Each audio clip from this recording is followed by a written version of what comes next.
Sadyang marami ng salimuot ang nasa likod ng kadiliman. Mga paniniwalang pilit na ipinatatanggap sa tao kahit walang sapat na batayan at itinuturo ng may katusuhan. Mga bagay na bukunay pinipilit pang pagtakpan, nagpapalusot na waring may katwiran. Ngunit habang ginagawa nila ang mga bagay na ito'y lalo namang nahahayag na napakalaking butas ang kanilang hinahulugan dahil talagang mahirap idepensa ang kasinungalingan. Isa sa pinakamahirap na matanggap ng isang tao ay ang kanyang mga kamalian, kung kaya't kalimitan ang gumagawa sila ng mga palusot o iba't ibang mga pangangatiwiran upang ito lamang ay mapagtakpan. Gaya na lamang ng mga nagpapakilalang mga manggagawa daw ng Iglesia ni Cristo ni Manalo sa pagpapatuloy po ng ating ginagawang pagsusuri sa mga magkakakontang doktrina ng pananampalatayang ito. Muli inyo pong masasaksihan kung paano at kung gaano kagaling at kabihasa ang mga manggagawang ito sa pagpapalusot at pagpapaikot ng kanilang mga taga-subaybay na mangilan-ngilan. Upang ating pong lubos na maintindihan, panoorin po natin ito.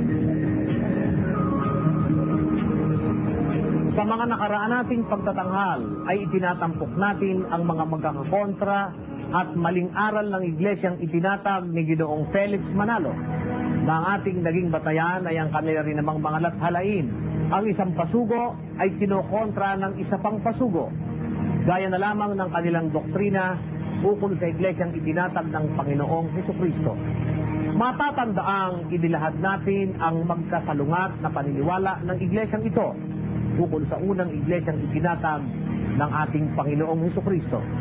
Ang sabi ng isang issue, ang Panginoong Jesus daw ang nagtatag ng kanilang iglesia, na ating mababasa sa January-February issue ng kanilang pasugo. Ay matatagpuan natin ang bahagi ng isang artikulong sinulat ng isang Ginoong Teofilo Ramos na ganito ang sinasabi: ang nagtatag ng tunay na iglesia ni Cristo ay ang ating Panginoong Jesus. Ang itinatag ni kapatid na Felix Y. Manalo ay ang mga lokal ng iglesia na umanid sa tunay na iglesia ni Cristo. Dapat nakahabagan si Ginoong Tepego upang pagtakpan ang sinasabi nila sa isa pa nilang pasugo. Pakinggan po natin ang nakasaad sa isa pang issue ng pasugo na nailathala noong Hulyo taong 1954. Sa page 17, ganito po ang ating mababasa: kailanman hindi si Kristo ang nagtatag, hindi ito ang tunay na iglesia, kundi huwad na iglesia. Ito ay kasuwato ng kanilang mga pahayag sa kanilang aklat na may pamagat na ang pagbubunyag. Sa Kabanata 16 na may pamagat na artikulong si Kristo ang nagtayo ng Iglesia ni Cristo sa Pilipinas, sa pahina 128. Ganito ang sinasabi: ayon sa mga nakaraang kabanata, ang iglesyang itinayo ni Cristo noong unang siglo sa Jerusalem ay natalikod, iniligaw ng mga bulaang propeta o ng mga paring Katoliko. Ang mga unang alagad ni Cristo ay pinasunod nila sa kanilang hulihan o tinuruan nila ng mga aral ng demonyo, at ang mga hindi sumunod o sumalangsang ay kanilang pinagpapatay. Kaya walang natirang tupa si Kristo noong unang siglo, nalipol na lahat.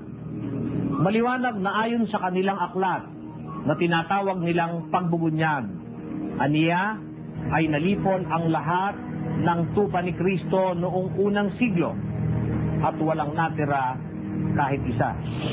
At ang maliwanag pa nilang pinagbibintangan ay ang mga paring Katoliko o ang Iglesia Katolika na siyang dahilan di umano ng naganap na pagtalikod noong unang siglo. Ngunit pansinin na isa-isang labas pa rin ang kanilang babasahing opisyal, ang pasugo. Ito ay lumabas noong Pebrero 1939. Sa page 9 ay ganito naman ang sinasabi: ang Iglesia Romana ay itinayo sa pagitan ng taong 527 at 562 sa panahon ng pamamahala ng Emperador Justiniano I.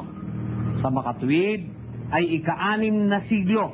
Encyclopedia Catholica, Volume 8, page 578-579.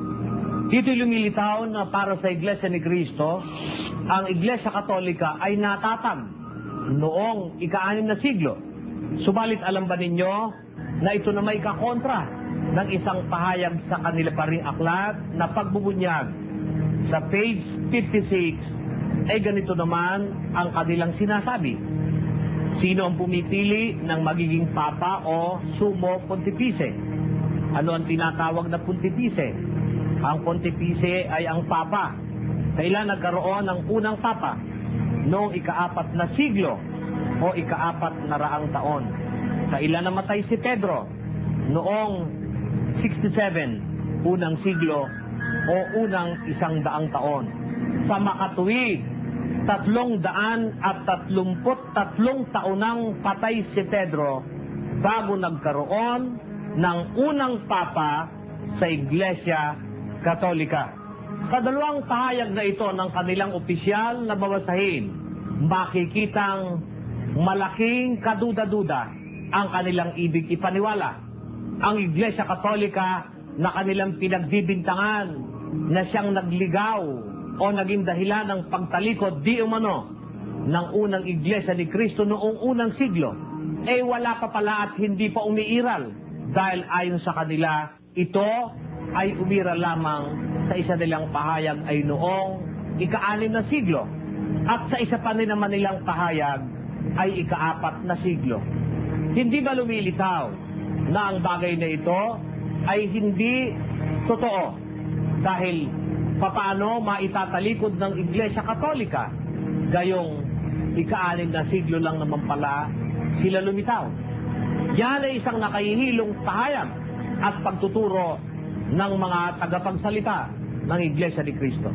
Subalit, alam ba ninyo na ang mga kapalpakang ito ng kanilang publikasyon ay pinilit at pinagtangkaang hilutin upang mapagtakpan at mapaikot ang mga tao? Panoorin po natin ang ginawa ng mga manggagawa daw ni Manalo. Kaya, pagka atin hong nilaliman ng pagsusuri, kapatid na rin aling iglesia ho ba, o aling iglesia ang bunga ng pagtalikod? Kasi yun ang tinatalakay ng manggagawa. Ang Iglesia Katolika, yun ang iglesyang bunga ng pagtalikod. Kaya, pagka atin hong nilaliman ng pagsusuri, kapatid na rin aling iglesia ho ba, o aling iglesia ang bunga ng pagtalikod? Kasi yun ang tinatalakay ng manggagawa. Ang Iglesia Katolika, yun ang iglesyang bunga ng pagtalikod. Sadyang walang habas at walang katubangga ang ginagawang pagbibintang ng mga magkakasalungatang pahayag ng mga tagapagsalita ng Iglesia ni Manalo. Hindi matiyak ang talagang petsa na kanilang sinasabi. At hindi lamang yan. Alam ba ninyo na isa pa na pinagtangkaan na naman palusutan ng mga manggagawang ito ni Manalo ay ang ukol sa sinabi ng kanilang isang tagapagsulat na si Ginoong Teofilo Ramos Sr. Panoorin po natin ito. Basahin natin, pati na yung hindi nila binasa. Para makita ng ating mga kababayan, Michael, kung ano ba pinagmula nun. Ito po kasi sagot ni kapatid na Teofilo Ramos kay Ginoong Catalino Vito.